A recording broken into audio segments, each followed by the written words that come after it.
Hello everyone, एक बार फिर से स्वागत है आपका अपना यूट्यूब चैनल साइंस गुरु रवि में। गाइज, जैसा कि आपने थंबनेल और टाइटल में देखा, आज की इस वीडियो में बात करने वाले हैं लाइपेज एंजाइम के बारे में, जो कि बेटा भोजन के पाचन में सहायक होता है। मैं आपको बता दूं, ये वसा के पाचन में सहायक होता है और इसका निर्माण पैंक्रियाटिक जूस में होता है।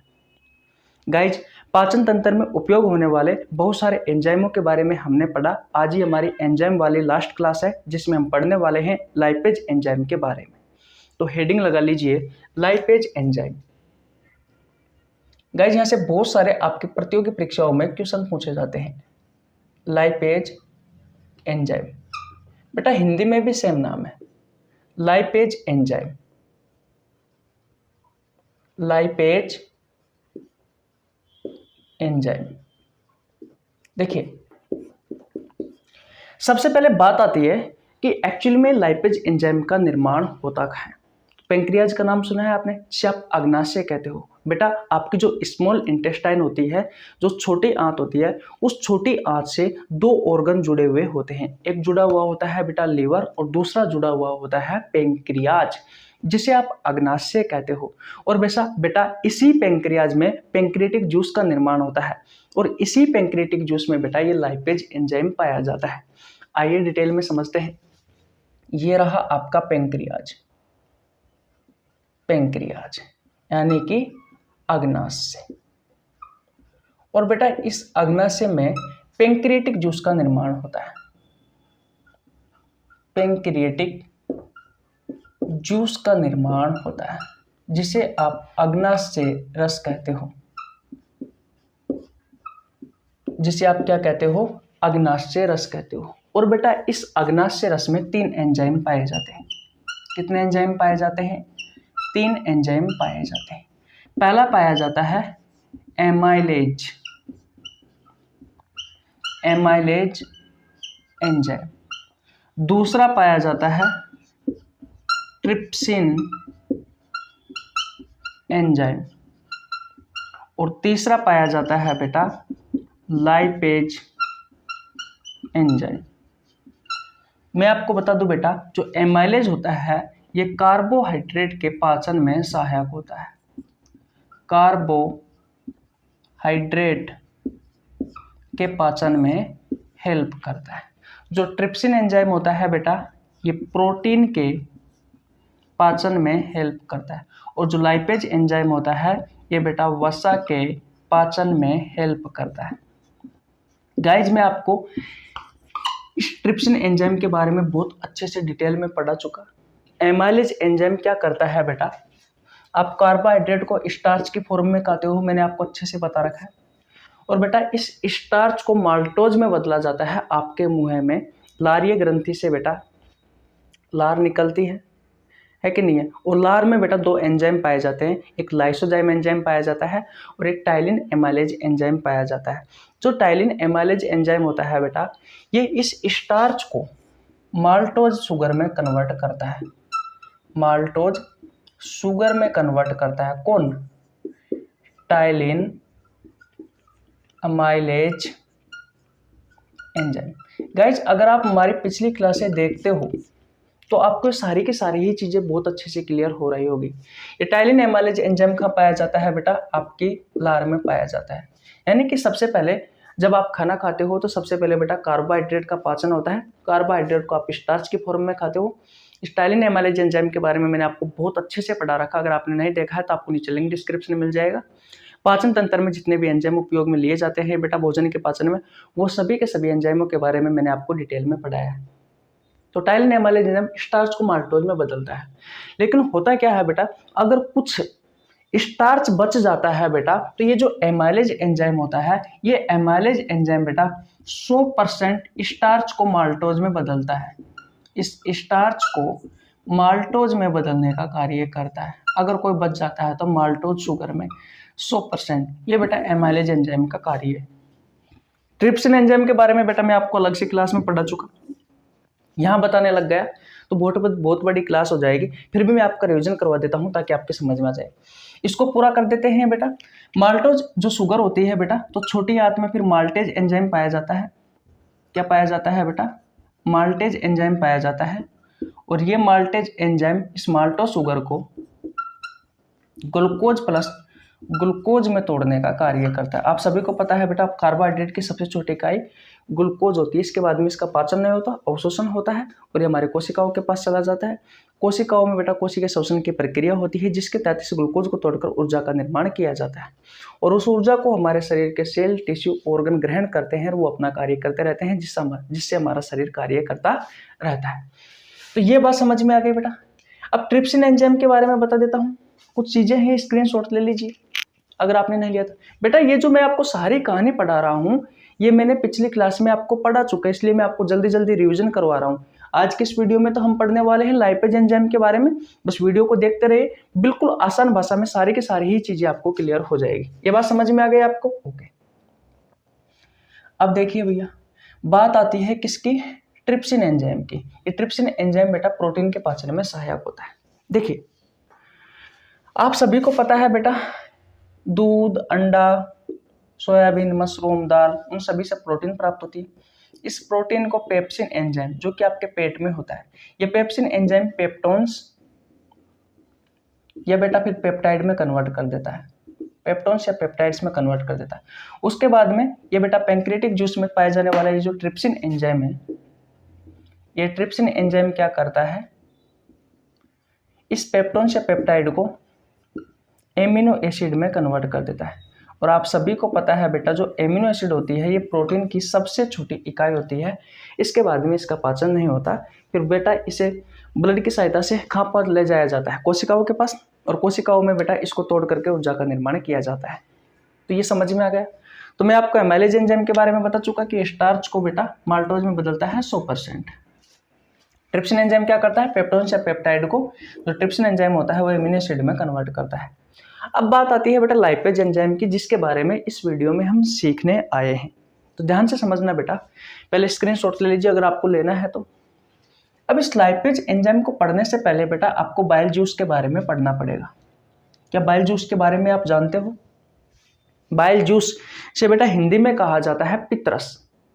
देखिए, मैंने कहा कि छोटी आंत से दो ऑर्गन जुड़े हुए होते हैं, एक आपका पेंक्रिया जुड़ा हुआ होता है, एक आपका लीवर जुड़ा हुआ होता है। तो जो लीवर होता है बेटा, इस लीवर से इस बाइल जूस का निर्माण होता है।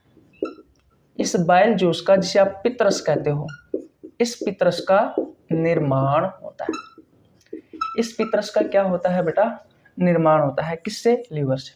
और बेटा राजस्थान पुलिस के एग्जाम में एक बार क्वेश्चन पूछा गया था कि जो बाइल जूस है, इस बाइल जूस का निर्माण निम्न में से किस में होता है? लीवर में होता है, गोल ब्लैडर में होता है, स्मॉल इंटेस्टाइन में होता है, या फिर पैंक्रियाज में होता है? तो आपका राइट आंसर था बेटा लीवर। लेकिन मैं आपको बता दूं, ये स्टोर कहाँ होता है, यानी कि ये जमा कहाँ होता है बेटा ये बाइल जूस? तो ये जमा होता है बेटा पित्ताशय में, जिसे आप पित्त की थैली या गोल ब्लैडर कहते हो, पित्त की थैली। लेकिन ये कार्य कहाँ आकर करता है? तो बेटा ये कार्य करता है छोटी आंत में आकर के। अब छोटी आंत में कार्य क्या करता है उसके बारे में मैं आपको बताने वाला हूँ, लेकिन बेटा पहले ये देख लीजिए। अगर आपसे कोई क्वेश्चन पूछे कि बाइल जूस का निर्माण होता कहाँ है, तो कहाँ होता है? लीवर में। जमा कहाँ होता है? तो पित्ताशय में या पित्त की थैली में। और कार्य कहाँ करता है? तो छोटी आंत में आकर कार्य करता है। बेटा जो बाइल जूस होता है इसका रंग हरा होता है। इसका रंग कैसा होता है बेटा? इसका रंग हरा होता है। और बेटा जब किसी न किसी चीज का कुछ भी रंग हो बेटा, वो किसके कारण होता है? वो बेटा पिगमेंट के कारण होता है। तो अगर आपसे क्वेश्चन पूछा जाए कि बाइल जूस का जो रंग है वो ग्रीन होता है, हरा होता है, वो किस पिगमेंट के कारण होता है? तो बिलीरुबिन पिगमेंट के कारण होता है। बिलीवर्डिन पिगमेंट के कारण होता है, रूबिन के कारण नहीं, बिलीवर्डिन पिगमेंट के कारण होता है। किसके कारण होता है भैया? बिलीवर्डिन पिगमेंट के कारण होता है। इतनी बात क्लियर है? बिलीवर्डिन पिगमेंट के कारण होता है। इतनी बात क्लियर है? अगर आपसे इसका पीएच मान पूछा जाए कि भैया बाइल जूस का पीएच मान कितना होता है, तो 7.5 से लेकर के 8.5 होता है। इसकी प्रकृति कैसी हो जाएगी? तो बेटा इसकी प्रकृति हो जाएगी दुर्बल क्षारीय। अब दुर्बल क्षारीय क्यों होगी? क्योंकि आप सभी को पता है 7 से 14 की ओर जाने पर क्षारीयता बढ़ती है और 7 से 1 की ओर आने पर अम्लीयता बढ़ती है। तो 7 से 14 की ओर जब हम बढ़ते हैं तो क्षारीयता बढ़ती है, तो 7 के आसपास के मान दुर्बल क्षारीय होंगे और 14 के आसपास के मान बेटा प्रबल क्षारीय होंगे। इतनी बात क्लियर है। तो इसकी प्रकृति दुर्बल क्षारीय होगी, पीएच मान 7.5 से लेकर के 8.5 होगा। बात आती है कि एक दिन में हमारे शरीर में बाइल जूस का निर्माण कितना होता है, तो लगभग बेटा 700 से 800 ml होता है। अब मैं क्यों बता रहा हूं, क्योंकि बेटा यहाँ से आपके प्रतियोगी परीक्षाओं में क्वेश्चन पूछे जाते हैं। तो सबसे पहले मुझे बताओ, ये इतनी कहानी आपको समझ में आई? आशा करता हूं बेटा बहुत अच्छे से आ गई होगी। अगर आपको वीडियो पसंद आ रही है तो वीडियो को लाइक कर दो, आपके छोटे भाई के लिए एक प्यारा सा कमेंट कर दो, चैनल पर नया है तो चैनल को सब्सक्राइब कर लेना, बेल आइकन को प्रेस कर लेना, जिससे आपके पास हमारी वीडियो का नोटिफिकेशन टाइम टू टाइम पहुंच सके। इतनी बात क्लियर है? किसी को कोई परेशानी यहाँ तक नहीं होनी चाहिए, नहीं होनी चाहिए। अब देखिए बेटा, बात आती है कि बाइल जूस करता क्या है, तो मैं मिटा दूं। इसका निर्माण समझ में आ गया है, जमा कहाँ होता है ये समझ में आ गया है, कार्य क्या है, ये कार्य इसका छोटे आंत में करता है। कार्य क्या अभी मैं आपको बताने वाला हूँ। रंग इसका हरा होता है, पिगमेंट के किस पिगमेंट के कारण होता है, तो बिलीवर्डिन पिगमेंट के कारण होता है। इसका पीएच मान 7.5 से लेकर के 8.5 होता है। प्रकृति दुर्बल क्षारीय होती है, 700 से 800 ml प्रतिदिन इसका निर्माण होता है। इतनी बात समझ में आ गई। अब बात आती है बेटा कि बाइल जूस करता क्या है। अब बात क्या आती है बेटा कि बाइल जूस करता क्या है, ये पित्तरस का काम क्या है भैया। तो देखिए, जितनी भी चिकनाई युक्त चीजें हैं जैसे कि तेल, घी, डालडा, चीज, बटर, ये सभी बेटा वसा के अच्छे स्रोत होते हैं। और जब हम वसा का सेवन करते हैं तो वसा की बड़ी बड़ी गोलियों के रूप में ये वसा आपके शरीर में जाती है। तो ये है बेटा वसा की बड़ी बड़ी गोलियां, ये है बेटा वसा की बड़ी बड़ी गोलियां।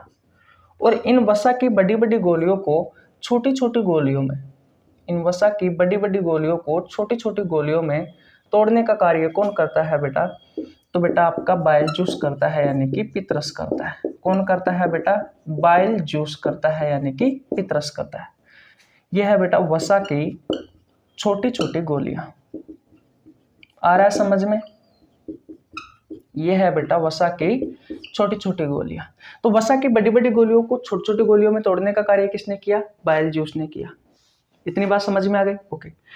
अब बात आती है बेटा कि ये वसा की जो छोटी छोटी गोलियां होती है, इसे जो लाइपेज एंजाइम होता है, ये लाइपेज एंजाइम किस में तोड़ता है बेटा, ये तोड़ता है बेटा वसीय अम्ल प्लस ग्लिसरोल में तोड़ने का कार्य करता है। और आप सभी को पता है बेटा जो वसीय अम्ल होता है ये वसा की सबसे छोटी इकाई होती है। ये भैया वसा की सबसे छोटी इकाई होती है, ये वसा की सबसे छोटी इकाई होती है, ये वसा की सबसे छोटी इकाई होती है बेटा। इसके बाद में वसा का कोई पाचन नहीं होता, इसका अवशोषण होता है, कोशिकाओं के पास ले जाया जाता है और कोशिका में से तोड़ करके ऊर्जा का निर्माण किया जाता है। तो कुछ इस तरीके से बेटा बाइल जूस कार्य करता है। और भैया ये लाइपेज एंजाइम भोजन के पाचन में सहायक होता है, या आप कह सकते हो वसा के पाचन में सहायक होता है। मैंने आपको ये बताया है कि आपके शरीर में कार्बोहाइड्रेट का पाचन कैसे होता है। मैंने इस वीडियो में आपको ये भी बताया है कि आपके शरीर में प्रोटीन का पाचन कैसे होता है। मैंने आपको इस वीडियो में यह भी बताया है कि वसा का पाचन कैसे होता है। यह भी बताया है कि आपके शरीर में भोजन का पाचन कैसे होता है। ओवरऑल अगर आप में समझ है और आप रेगुलर हमारी वीडियो देखते हो तो बेटा ये जितनी भी सारी चीज़ें मैंने आपको बताई है आपको सारी की सारी ही चुटकियों में याद हो गई होगी। अगर फिर भी आपको लग रहा है कि जो आपने बताया है वो हमारे ऊपर से गया है तो बेटा आपको नीचे पाचन तंत्र वाले चैप्टर का लिंक डिस्क्रिप्शन में मिल जाएगा, जाइए देखिए। वीडियो समाप्त करने से पहले मैं मेरे बारे में बता देता हूं। मेरा नाम रवि है। मैं सभी प्रतियोगी परीक्षाओं के लिए बायोलॉजी पढ़ाता हूं। जो कंटेंट पेड कोर्स में उपलब्ध नहीं होता उससे अच्छा कंटेंट देने की कोशिश करता हूं। आपको हमारे साथ जुड़ने के लिए 1 रुपये देने की आवश्यकता नहीं है, सिर्फ आपको हमारे चैनल को सब्सक्राइब करना है, बेल आइकन को प्रेस करना है, जिससे आपके पास हमारे वीडियो का नोटिफिकेशन टाइम टू टाइम पहुंच सके। एक बार और रिवीजन करवा देता हूं। देखिए बेटा जब भी आप वसा खाते हो, जितनी भी चिकनायुक्त चीजें हैं उन सभी से आपको वसा प्राप्त होती है, जैसे कि घी, तेल, डालडा, बटर, चीज, इन सभी से। तो वसा की बड़ी बड़ी गोलियां आपके शरीर में आती है, उसे बाइल जूस होता है बेटा। ये छोटी आंत के से जुड़ा हुआ एक ऑर्गन होता है लीवर, और उसी लीवर से बेटा इस बाइल जूस का निर्माण होता है, जो वसा की बड़ी बड़ी गोलियों को छोटी छोटी गोलियों में तोड़ने का कार्य करता है। उसके बाद में बेटा ये पैंक्रियाटिक जूस में पाए जाने वाला जो लाइपेज एंजाइम है, ये लाइपेज एंजाइम इस वसा की छोटी छोटी गोलियों को वसीय अम्ल प्लस ग्लिसरॉल में तोड़ता है। वसीय अम्ल वसा की सबसे छोटी इकाई होती है। इसके बाद में इसका कोई पाचन नहीं होता है, इसका अवशोषण होता है, हमारे कोशिकाओं के पास ले जाया जाता है और बेटा कोशिका इसे तोड़ करके ऊर्जा का निर्माण करती है। इतनी बात क्लियर है। देखिए आप देखोगे जो पैंक्रियाटिक जूस है बेटा, इसमें एमाइलेज एंजाइम है जो कि कार्बोहाइड्रेट का पाचन करता है, ट्रिप्सिन एंजाइम है जो कि प्रोटीन का पाचन में हेल्प करता है, लाइपेज एंजाइम है जो कि वसा के पाचन में हेल्प करता है। तो बेटा ये एक ऐसा जूस है जिसमें बेटा कार्बोहाइड्रेट का पाचन भी होता है, प्रोटीन का भी होता है और वसा का भी होता है। इस वजह से बेटा इस जूस को पूर्ण पाचक रस भी कहा जाता है, क्योंकि ये हमारे शरीर में 3 चीज़ों का ही पाचन होता है, कार्बोहाइड्रेट, प्रोटीन और वसा, और इन तीनों का ही ये पाचन करता है, इसलिए बेटा इसको पूर्ण पाचक रस भी कहा जाता है। और ये आपसे एग्जाम में भी पूछा गया है। अब बातें क्लियर हो गई? ओके, तो स्क्रीनशॉट ले लीजिए। मिलते हैं नेक्स्ट वीडियो में, तब तक के लिए जय हिंद, जय भारत, राम राम।